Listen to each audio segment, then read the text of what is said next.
اس نے اپنے کیریئر کے شروع میں ہی بہت بڑی جمپ لگائی، یعنی اسی کمپنی میں جس میں اس نے اپنے کام کا آغاز کیا تھا ایز اے لیبر، وہ آگے جا کر فورمین بن گیا۔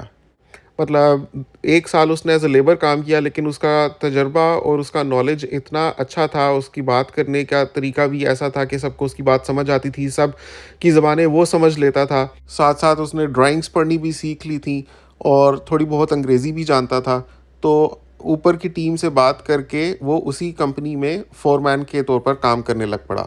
اب اس کا کام یہ ہوتا تھا کہ اس نے لیبر کی پوری ٹیم کو مینیج کرنا ہے۔ پہلے چھوٹے چھوٹے پروجیکٹس کے اوپر کنکریٹنگ کرتا تھا، پھر وقت کے ساتھ بڑے بڑے پروجیکٹس کے اوپر بھی وہ کنکریٹ کرنے لگ پڑا۔ اسی کمپنی کے ساتھ اس نے 3 سال کام کیا۔ اس دوران میں اس کی شادی ہو گئی، تو 8,000 درہم کی تنخواہ اس کے لیے کافی نہیں ہو رہی تھی۔ اس کا دل چاہتا تھا کہ اس کی تنخواہ اس سے کافی زیادہ ہو، تو وہ ساتھ ساتھ اپلائی کرتا رہتا تھا۔ دبئی میں تو آپ کو پتہ ہے کہ کنسٹرکشن پروجیکٹس بہت زیادہ ہوتے ہیں، اور کنکریٹ تو ہر کنسٹرکشن پروجیکٹ کا دل ہوتی ہے، تو کسی کا اس میں اچھا تجربہ ہو تو ایسے تجربہ کار انسان کے لیے کام ڈھونڈنا زیادہ مشکل نہیں ہوتا۔ ڈوبیزل پر ہی اپلائی کرتا رہتا تھا، تو اس کو 3 سال اس کمپنی کے ساتھ کام کرنے کے بعد ایک کافی بڑی کمپنی میں کام مل گیا، اور اس کی تنخواہ ہو گئی 12,000 درہم۔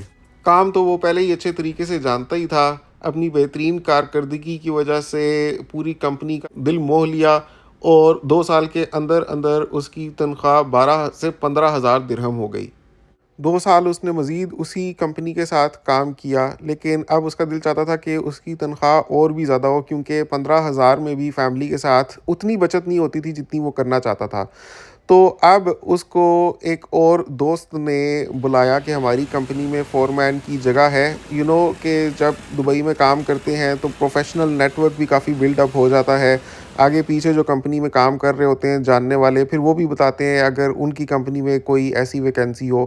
تو اختر نے اس کو بتایا کہ ہماری کمپنی میں آ جاؤ، ادھر تنخواہیں اور بھی زیادہ اچھی ہیں۔ تو اس کے اپلائی کرنے کی دیر تھی کہ اس کے تجربے کی بنیاد پر اس کو وہاں پر نوکری مل گئی، اور اس دفعہ تو اس کی تنخواہ بہت ہی زبردست لگی۔ گیس کریں کتنی تنخواہ ہوگی؟ ابھی نیچے کمنٹ کریں، آپ کمنٹ کریں۔ مین وائل میں آپ کو بتاتا ہوں کہ اس کو اس تیسری کمپنی میں ایک بڑی جمپ کے ساتھ کام کرنے کا موقع ملا۔ یعنی پہلے جو اس نے کمپنی جوائن کی تھی، پھر اس کے بعد یہ دوسری کمپنی تھی جس پر وہ ایک انکریمنٹ کے بعد 15,000 درہم پر کام کر رہا تھا۔ پھر آج سے 8 سال پہلے جب وہ تیسری کمپنی میں گیا تو اس کو سیدھے 25,000 درہم کی جاب لگ گئی۔ اور کام کیا ہوتا تھا؟ کام وہی کنکریٹ کرنی ہوتی تھی، بڑے بڑے پروجیکٹس ہوتے تھے۔ دبئی میں تو آپ کو پتہ ہے کہ کافی فاسٹ پیس سے کام ہوتا ہے، آنن فانن بلڈنگیں وہ اونچی اونچی کھڑی کر دی جاتی ہیں، پری کاسٹ کانکریٹ ہوتی ہے، مطلب کہ بس جلدی جلدی اپنی جگہوں پر چیزیں رکھنی ہوتی ہیں، اسمبل کرنی ہوتی ہیں، اور ایک کے بعد دوسرا، دوسرے کے بعد تیسرا فلور، اس طرح سے چلتا جاتا ہے کام۔ تو کنکریٹ کا آپ کو تھوڑا سا میں پہلے بتا دیتا ہوں۔ کنکریٹ ہوتا ہے کہ یہ جو چھت ہوتی ہے نا، جو سیمنٹ اور بجری اور ریت مکس کر کے جو بناتے ہیں، کیونکہ بہت سے لوگ میرا چینل دیکھ رہے ہوتے ہیں جن کو ان ٹیکنیکل ٹرمز کا نہیں پتہ ہوتا، بہت سی خواتین بھی دیکھ رہی ہوتی ہیں، کچھ بچے بھی دیکھ رہے ہوتے ہیں۔ تو کنکریٹ ہوتا ہے جو بچھاتے ہیں بلڈنگز کے چھتوں کے اوپر، جو وٹے جیسی بن جاتی ہے۔ تو اس میں سجاد کو تجربہ تھا، تو سجاد سے میری گپ شپ ہو رہی تھی۔ کہتا ہے کہ بلال بھائی ابھی تک تو بہت اچھا حال چل رہا تھا دبئی میں، سوچا بھی نہیں تھا کبھی ایسے حالات آئیں گے، لیکن اچانک سے قیامت آن ٹوٹی ہے۔ تو کہتا ہے بلال بھائی اب میں اتنے تجربے کے بعد اور میں ایک اچھے لائف سٹائل کا عادی ہو گیا ہوں، تو میں کیسے اپنے اخراجات گھٹاؤں؟ 25,000 سے کم تو میں اب نہیں سنبھال سکتا اپنا سسٹم دبئی کے اندر۔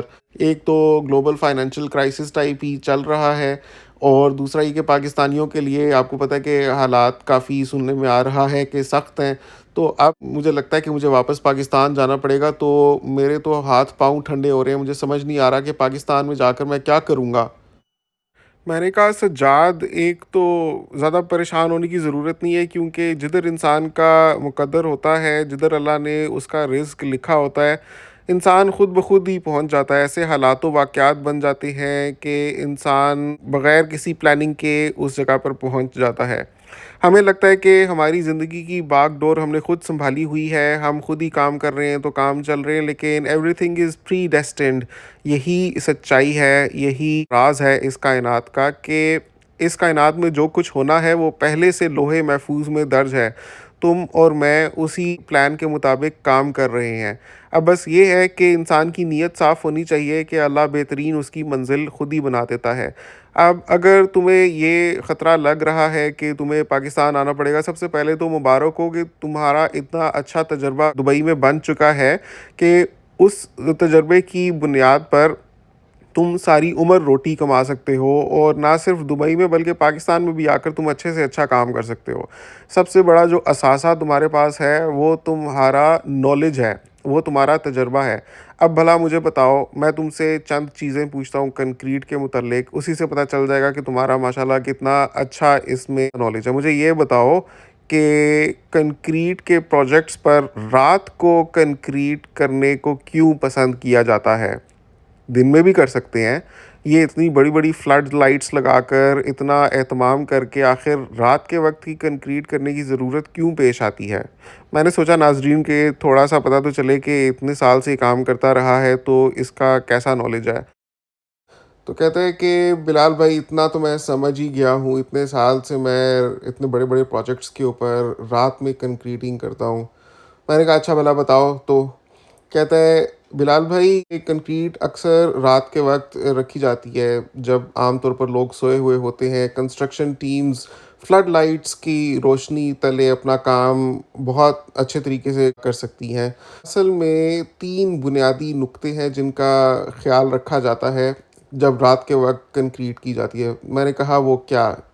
کہتا ہے کہ سب سے پہلے بلال بھی یہ ہے کہ جب ہم رات کے وقت کنکریٹ کرتے ہیں نا تو درجہ حرارت کم ہوتا ہے دن کی نسبت. دن کے وقت تو آپ کو پتہ ہے کہ سورج سوا نیزے پہ ہوتا ہے، خاص طور پہ مڈل ایسٹ میں. پاکستان میں بھی خیر کافی گرمی ہوتی ہے، لیکن دبئی سعودیہ میں تو اور بھی بہت زیادہ گرمی ہوتی ہے. تو اگر اتنی شدید گرمی میں کنکریٹ ڈالیں تو ہائیڈریشن کی گرمی کی وجہ سے تھرمل کریکنگ ہو سکتی ہے. اس کی وجہ سے کنکریٹ پھر ایک جیسی مضبوط نہیں رہتی، بیچ بیچ میں دراڑیں ہوتی ہیں. تو کل کلا کو جب بارش ہوگی، برسات ہوگی تو پانی سیپ تھرو کر سکتا ہے، اس کے اندر سے نیچے آ سکتا ہے، پھر سیم آتی ہے. میں نے کہا بہت بڑی بڑی دراڑیں تو نہیں آتی، چھوٹے چھوٹے چھوٹے چھوٹے کریکس ہوتے ہیں. جیسے اگر کچے کنکریٹ کے اوپر جس کے اوپر ٹائل نہ بچھائی گئی ہو، بندہ غور سے دیکھے تو چھوٹی چھوٹی چھوٹی چھوٹے کریکس نظر آتے ہیں نا. تو وہ اتنے زیادہ ہوتے ہیں اور ایک دوسرے سے انٹر کنیکٹڈ ہوتے ہیں کہ بیچ بیچ میں پیسیج بن جاتا ہے، راستہ بن جاتا ہے نمی کے لیے اور پانی کے لیے، کہ وہ اوپر سے بیچ میں سے گزر کر نچلی سطح پر، یعنی جو سیلنگ ہے، جو ہم بیڈ پر لیٹے ہوئے اوپر چھت کو دیکھتے ہیں تو اس جگہ پر ہمیں نمی نظر آ سکتی ہے. میں نے کہا بالکل درست. چلو یہ تو ہو گیا ایک پوائنٹ. دوسری وجہ بتاؤ کہ رات کے وقت کنکریٹ کیوں کرتے ہیں. تو سجاد کہتا ہے بلال بھائی دوسری وجہ بہت اہم ہے. وہ یہ ہوتا ہے کہ آپ کو پتہ ہے کہ رات کے وقت تو لوگ عام طور پہ سوئے ہوئے ہوتے ہیں، دن کے وقت تو دفتری کاموں کی وجہ سے لوگ نکلے ہوتے ہیں، اپنا سودا سلف لانے کے لیے نکلے ہوتے ہیں. تو سڑکوں کے اوپر بہت رش ہوتی ہے. تو ہم نے جب اتنے بڑے بڑے پروجیکٹس کے لیے اتنی بڑی بڑی چھتیں ڈالنی ہوتی ہیں کنکریٹ کی، تو ہمیں بہت زیادہ کنکریٹ چاہیے ہوتی ہے. تو ہم یہ بھی نہیں کر سکتے کہ ادھر ہی کھڑے کھڑے اتنی کنکریٹ بنائیں. جیسے پاکستان میں جب گھر بن رہے ہوتے ہیں تو وہیں جدھر گھر بن رہا ہوتا ہے اسی جگہ پر نیچے وہ مشین پر کنکریٹ بنائی جا رہی ہوتی ہے اور اوپر جا رہی ہوتی ہیں بالٹیاں ڈالنے کے لیے. لیکن بہت بڑے بڑے پروجیکٹس کے لیے ہمیں بنی بنائی کنکریٹ چاہیے ہوتی ہے. بڑے بڑے پلانٹس سے بہت زیادہ ٹرک ہم نے منگوانے ہوتے ہیں. تو اگر ہم دن کے وقت کنکریٹ ڈالیں تو وہ ٹرکس ٹریفک میں پھنس جائیں گے. تو ہم تو اپنا کام نہیں روک سکتے، کیونکہ اگر ہم ان کا انتظار کرتے رہیں تو کنکریٹ تو بہت جلدی سیٹ ہونے لگ پڑتی ہے جو ہم نے پہلے سے ڈالی ہوئی ہے. تو اس طرح اگر بیچ میں یہ رابطہ منقطع ہو جائے کہ ٹرکس آ رہے تھے، آتے آتے پھر وہ ٹریفک میں پھنس گئے، تو ہم ان کا انتظار کر رہے ہیں، اتنی دیر میں جو پہلے سے کنکریٹ ہے وہ جمتی جا رہی ہے. تو بعد میں جب وہ ٹرکس پہنچیں گے تو تب تک پہلے والی کنکریٹ کافی حد تک سیٹ ہو چکی ہوگی. تو اس کے بعد ان ٹرکس سے جو ہم نئی کنکریٹ ڈالیں گے تو اس کا اور پہلے والی کنکریٹ کا آپس میں بونڈ اس طرح نہیں بن سکتا جتنا جب ایک متواتر آ رہے ہوتے ہیں ٹرکس تو ہم ڈالتے ہیں کنکریٹ ایک کے بعد دوسرے کے بعد تیسرا ٹرک، تو وہ ایک ہی جیسی پوری چھت بنتی ہے، اس میں کوئی جوائنٹس نہیں ہوتے. تو کولڈ جوائنٹس نہ بنے اور کنکریٹ کے ٹرانزٹ مکسرز ٹریفک میں نہ پھنسے، اس لیے ہم رات کے وقت کنکریٹ پلان کرتے ہیں. میں نے کہا شاباش میرے شیر، بالکل صحیح کہہ رہے ہو۔ اچھا تیسرا نقطہ بتاؤ۔ تو سجاد کہتے ہیں بلال بھائی تیسری وجہ کہ ہم رات کے وقت کنکریٹ کرتے ہیں وہ بھی پہلے والے نقطے کے ساتھ ہی جڑی ہوئی ہے کہ کیونکہ رات کو درجہ حرارت کم ہوتا ہے تو کنکریٹ میں سے پانی جلدی جلدی ایواپوریٹ نہیں ہوتا۔ آپ کو تو پتہ ہے کہ جہاں گرمی زیادہ ہوتی ہے وہاں پانی جلدی سے بھاپ بن کے اڑ جاتا ہے، کنکریٹ میں بہت زیادہ پانی ہوتا ہے۔ وہ پانی ہم چاہتے ہیں کہ زیادہ دیر کنکریٹ کے اندر رہے، جتنا زیادہ ہو سکتا ہے اتنا رہے، اور کنکریٹ جتنا آہستہ آہستہ سیٹ ہوتی ہے اتنا زیادہ مضبوط رہتی ہے۔ تو جب ہم رات کے وقت کنکریٹ کرتے ہیں تو کیونکہ ایویپوریشن ریٹ کم ہوتا ہے اس کی وجہ سے پانی زیادہ دیر کنکریٹ کے اندر رہ پاتا ہے، تو کنکریٹ کے جمنے کا عمل زیادہ جامع ہوتا ہے اور اس کی جو مضبوطی آتی ہے بعد میں وہ بہت زبردست ہوتی ہے۔ میں نے کہا شاباش، بالکل صحیح کہہ رہے ہو، کیونکہ کنکریٹ میں مضبوطی ہی تو مین کردار ادا کرتی ہے، ورنہ ہم کنکریٹ ڈالیں کیوں؟ کنکریٹ ڈالنے کا یہی مقصد ہوتا ہے نا کہ وٹے جیسی سخت چھت ڈل جائے، پتھر جیسی سخت بن جائے۔ تو وہ مضبوطی لانے کے لیے آپ جو کر سکیں آپ کو کرنا چاہیے۔ اگر اس کے لیے رات کو کنکریٹ ڈالنی پڑتی ہے تو کوئی بات نہیں، لیکن وہ مضبوطی پر کمپرومائز نہیں ہونا چاہیے، کیونکہ پانی ظاہری سی بات اگر جلدی سے اڑ جائے گا تو کنکریٹ پورس ہو جائے گی، اور جیسے پہلے نقطے میں بتایا تھا اس میں نہ صرف کریکس بنیں گے بلکہ تیسرے نقطے میں جیسے بتایا ہے اس میں وہ مضبوطی بھی نہیں ہوگی جو پانی کے سلو ایواپوریشن کے ریٹ کی وجہ سے آتی ہے۔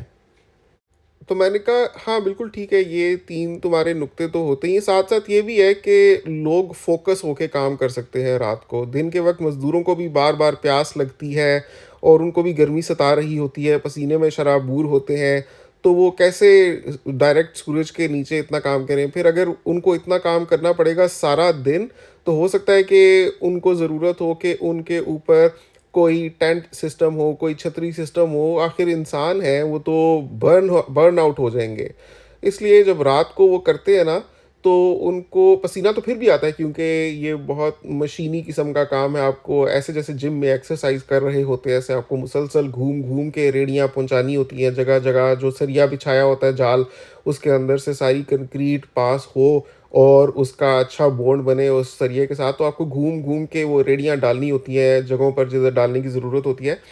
لیکن یہ کہ رات کو کیونکہ درجہ حرارت کم ہوتا ہے نا، اس کی وجہ سے بہت آسانی ہو جاتی ہے سب کے لیے، سب پھر دل جمعی سے کام کرتے ہیں اور فوکس ہو کے کام کرتے ہیں، تو کام اچھے طریقے سے انجام بھی پاتا ہے اور ایسن طریقے سے ساری کنکریٹ پور ہو جاتی ہے اور اس کی مضبوطی بھی اچھی ہوتی ہے۔ بندہ سوچے 13 سال سجاد نے کام کیا، 25,000 درہم اس کی تنخواہ تھی، پیسہ کہاں گیا؟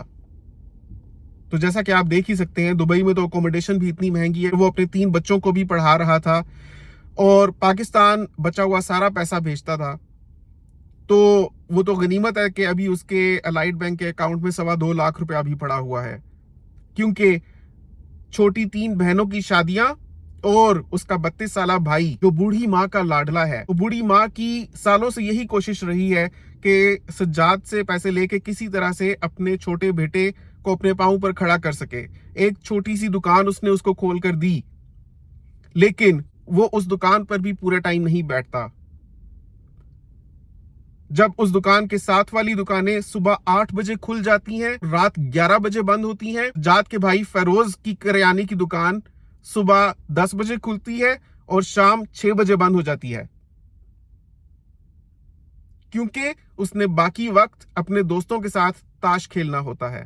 ناظرین، اس کہانی سے ہمیں کچھ سبق بھی ملتے ہیں کہ وہ پردیسی جو پاکستان سے باہر کسی بھی ملک میں کام کر رہے ہیں وہ کھل کر پیسہ خرچ کر دیتے ہیں، سارا ختم کر دیتے ہیں اپنی فیملی پر، مطلب کہ it's not sensible to live paycheck to paycheck, especially when you are living in a foreign economy, جب حالات اتنے وولٹائل ہیں اور کسی چیز کا کوئی بھروسہ نہیں ہے تو آسمان کسی بھی وقت آپ کے سر پر ٹوٹ گرے گا، اس وقت آپ کیا کریں گے؟ سجاد کہتے ہیں کہ میں ہر مہینے 3,500 درہم پاکستان بھجواتا تھا، تو مجھے یہ پہلے سے سچویشن کا اندازہ ہو رہا تھا کہ اس بار حالات کچھ سازگار نہیں ہے، تو میں نے اس بار 2,000 درہم پاکستان بھجوائے۔ تو کہتے ہیں کہ پاکستان سے فون آیا کہ ہائے ایڈے ماڑے حالات ہو گئے، 3,500 بھجواندہ سے 2,000 تے ہونا آ گئے۔ ਲੋਕੀ ਤਰੱਕੀ ਕਰਦੇ ਨੇ ਤੇ ਤੂੰ ਟਹਿੰਦਾ ਪਿਆ।